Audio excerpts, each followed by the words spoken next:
আগের দিন কিন্তু ম্যাঙ্গো কুলফির একটা ভিডিও আমি তোমাদের সাথে শেয়ার করেছিলাম। তো সেই ম্যাঙ্গো কুলফি বানানোর সময় আমের ভেতরে কিছুটা আম কিন্তু বেঁচেছিল। তো সে ভাবছিলাম সেই আমটা দিয়ে কী করা যায়। তো ভাবলাম তাহলে আইসক্রিম বানানো যায়। তো দেখো তার জন্য আমটা ভালো করে হাত দিয়ে কিন্তু আমি ম্যাশ করে নিয়েছি।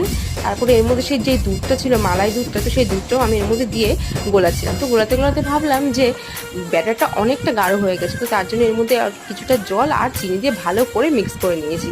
তো তারপরে দেখো আইসক্রিম মোল্ড নিয়েছি, তার মধ্যে কিন্তু ব্যাটারটা আমি ঢেলে দিয়েছি। তো ব্যাটারটা ঢেলে দিয়ে এর উপর দিয়ে কিন্তু ঢাকনাগুলোও আমি দিয়ে দিয়েছিলাম। তো তারপরে দেখো 8 ঘন্টার জন্য ফ্রিজে আমি রেখে দেবো।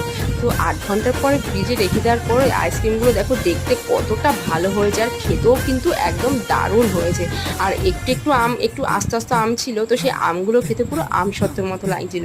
তো দেখো কত সুন্দর হয়েছে, তাই না? তো তোমরা অবশ্যই বাড়িতে একদিন ট্রাই করো আর জানিও কেমন লাগলো। তো আজকের জন্য টাটা, কেমন লাগলো ভিডিওটা জানিও।